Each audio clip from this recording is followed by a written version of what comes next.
with me on the interview is pharmacist Isaac Arabaye.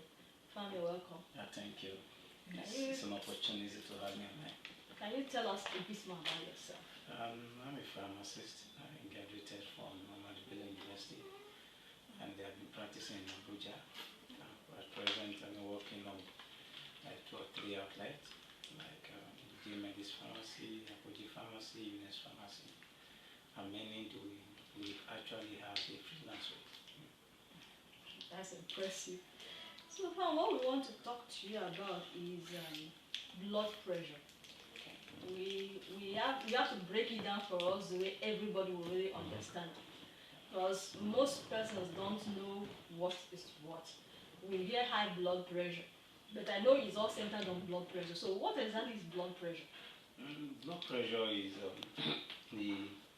for layman language, is the force that moves blood across the body. Okay. So, but there is a particular force, so use layman language, through which the blood is expected to be run through across the body. Okay. And that pressure, it can be high, it can be low, it can be normal. But the optimum rate through which an individual has to have his blood being run through his system is through normal blood pressure. Okay. So what really generates blood pressure is the force to which the heart, of course we know it's the heart that pumps the blood, Yes. the force at which it pumps the blood, and the space through which the blood goes through determine the pressure. Okay. So the blood, once the blood pressure is normal, you discover that there will be limitation of complication. You see someone falling sick and all the rest. So if the blood pressure is high, you see once you take is when someone have a sustainable long time of high blood pressure. That's when you can actually call a person to be a hypertensive patient. Okay. For example, if you run naturally, your blood pressure ought to be increased, because at that time you need adequate oxygen to be supplying to your cells, into your muscles and all the rest. Okay. So for the blood to be able to supply adequate nutrients and all the rest, so the blood pressure needs to be high. Okay. So, but when you are not doing anything, of course, you ought to come to what we call basal level, normal level. Okay. So when you see someone that now have a blood pressure higher than someone who is even doing activities, of course, you have to begin to see how you could help such fellow. Okay. And it's common nowadays though. Yes. A lot of people, yeah. So what reading will somebody have and you say the blood pressure is high, slightly high, normal, or low? Okay. And then the readings, are they the same for male and females? Like, is there a reading that is normal for a male but abnormal for a female? Yeah, both male and female, they have the same. There's no differentiation between the male and the female, because our heart doesn't have female hearts. It's still the same heart. We don't have female blood vessels. It's still the same blood vessels. Okay. But the normal rate or range for appropriate blood pressure should be 120 to 125. 120 to 130. Okay. So at that rate, you can see someone tends to have normal blood pressure.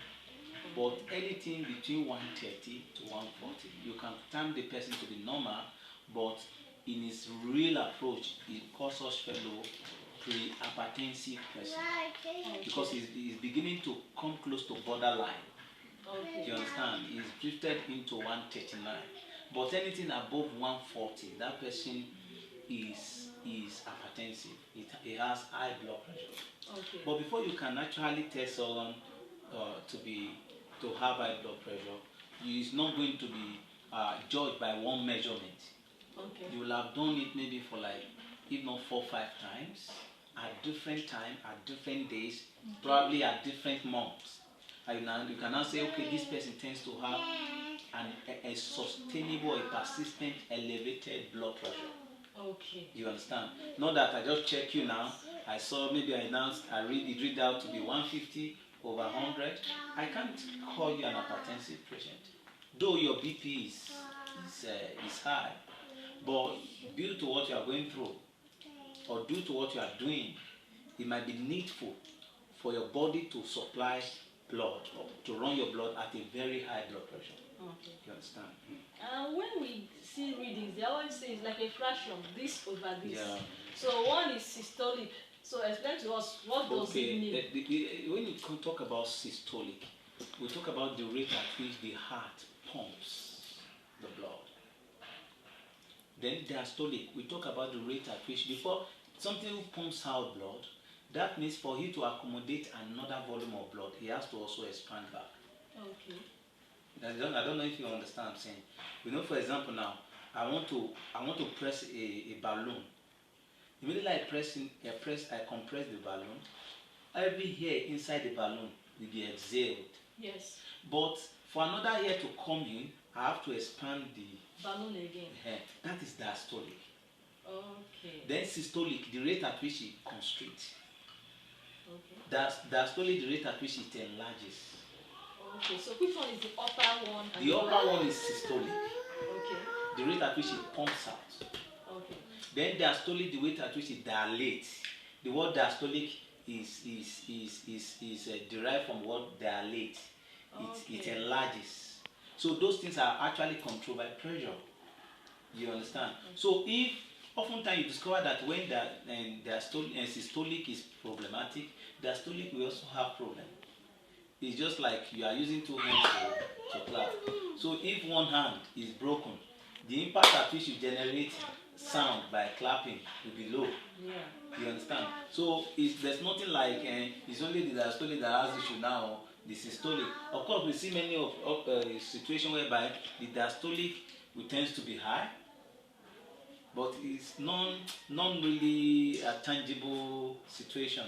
But when you see systolic having a marginal increase, of course, diastolic we see it also having increment.